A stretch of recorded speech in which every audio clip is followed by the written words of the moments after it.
Olá, ilustres amigos do canal! No vídeo de hoje, vamos falar sobre uma das aposentadorias mais conhecidas do INSS, a aposentadoria por idade. Muita gente acredita que basta atingir determinada idade para automaticamente ter direito ao benefício, mas não é bem assim. Além da idade mínima, é necessário cumprir outros requisitos previstos na legislação previdenciária. Por isso, hoje eu vou explicar quem pode ter direito, quais são os principais requisitos, os problemas mais comuns e o que fazer para evitar erros no pedido. Vamos começar pelo básico. A aposentadoria por idade é um benefício previdenciário destinado ao segurado que atinge a idade mínima prevista em lei e também cumpre o tempo mínimo de contribuição exigido. Depois da reforma da Previdência, as regras passaram por alterações importantes. Por isso, dependendo da data em que a pessoa começou a contribuir para o INSS, podem existir regras diferentes. De forma geral, hoje é necessário observar dois pontos principais: a idade mínima e o tempo mínimo de contribuição. Para as mulheres, a regra geral prevê idade mínima de 62 anos. Para os homens, a idade mínima é de 65 anos. Mas atenção, o tempo mínimo de contribuição pode variar conforme o momento em que o segurado ingressou no sistema previdenciário. Esse é um dos primeiros pontos que geram confusão. Muita gente chega aos 62 ou 65 anos e acredita que já pode se aposentar imediatamente, mas se não houver o número mínimo de contribuições exigidas, o benefício pode ser negado.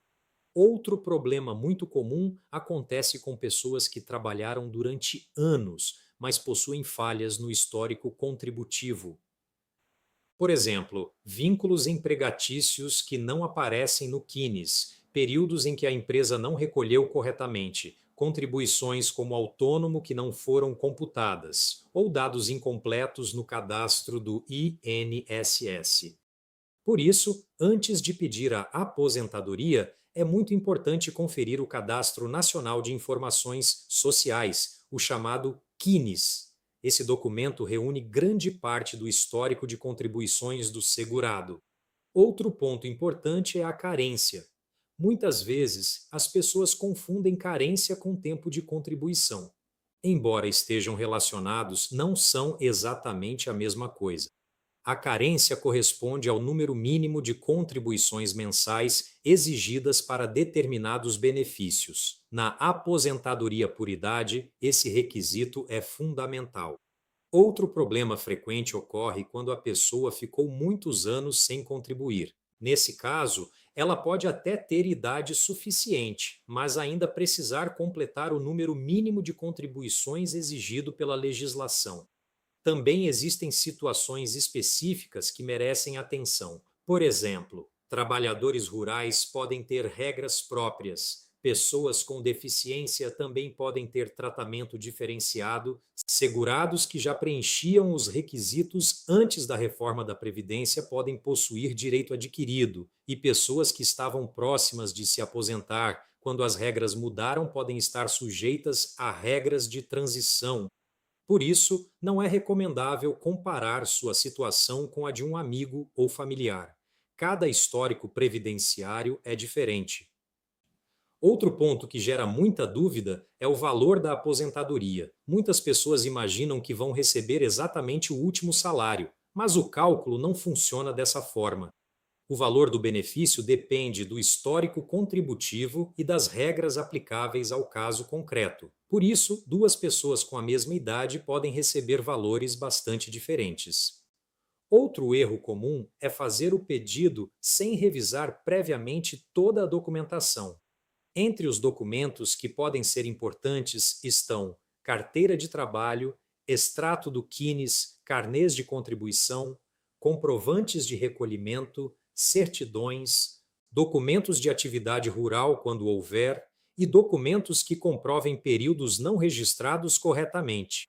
Quanto mais completa estiver a documentação, menores são as chances de atraso ou indeferimento. E o que fazer se o INSS negar o pedido? Primeiro, é importante verificar o motivo do indeferimento. Nem toda negativa significa que o segurado não tem direito. Às vezes, o problema está em um documento faltante, um vínculo não reconhecido ou uma contribuição não computada. Dependendo do caso, pode ser possível apresentar recurso administrativo ou adotar outras medidas para buscar a correção do benefício. Outro cuidado importante é não fazer o pedido de aposentadoria apenas porque atingiu a idade mínima. Em algumas situações, esperar um pouco mais ou corrigir o histórico contributivo antes do requerimento pode ser mais vantajoso. Por isso, planejamento previdenciário pode fazer diferença. Em resumo, a aposentadoria por idade não depende apenas da idade. É necessário verificar também o tempo mínimo de contribuição, a carência, o histórico previdenciário e as regras aplicáveis ao caso concreto. Conferir o CINES, ou seja, o Cadastro Nacional de Informações Sociais, organizar os documentos e analisar a situação antes do pedido são medidas que podem evitar muitos problemas. Se este conteúdo foi útil para você, deixe o seu like, compartilhe este vídeo com familiares e amigos e inscreva-se no canal para acompanhar mais conteúdos jurídicos claros, objetivos e atualizados sobre INSS e aposentadorias. Muito obrigado pela sua companhia. Um grande abraço e até o próximo vídeo.